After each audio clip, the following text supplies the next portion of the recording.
بسم الله الرحمن الرحيم الحمد لله رب العالمين الصلاة والسلام على رسول الله صلى الله عليه وسلم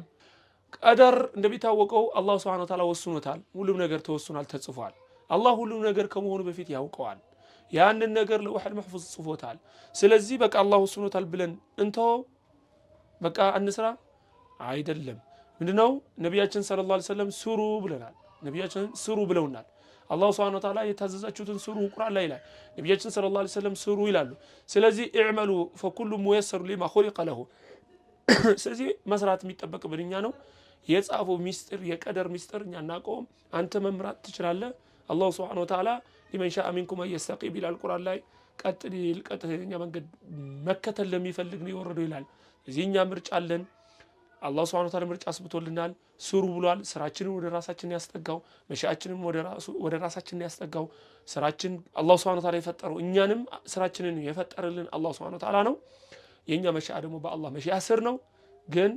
በቀደር እናምናለን አላህ Subhanahu Wa Ta'ala ወደፊት የሚመጣው ሁሉ ያውቃል ያንን ደግሞ ጽፎታል አላህ Subhanahu Wa Ta'ala የወሰነው ነገር ብቻ ነው የሚሆነው ብለን እናምናለን ስለዚህ ቀደር ላይ አራት ነጥቦች አሉ የምትይዟቸው አንደኛ ሁሉንም ነገር የፈጠረው አላህ Subhanahu Wa Ta'ala ብቻ ነው ብለን እናምናለን ከአላህ ፍላጎት ውጭ የሚወጣ የለም ብለን እናምናለን አላህ Subhanahu Wa Ta'ala ለወደፊት የሚመጣውን ያውቀዋል ይሄም ያውቀዋል ያለው ደግሞ ለውህል محفوظ ላይ ተጽፏል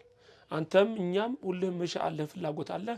መስራት ትችላለህ አላህ Subhanahu Wa Ta'ala ይሄንን ሁሉ ቁዋ ኃይል ሰጥቶናል እንድንሻ እንድንፈልግ እንድንሰራ ማለት ነው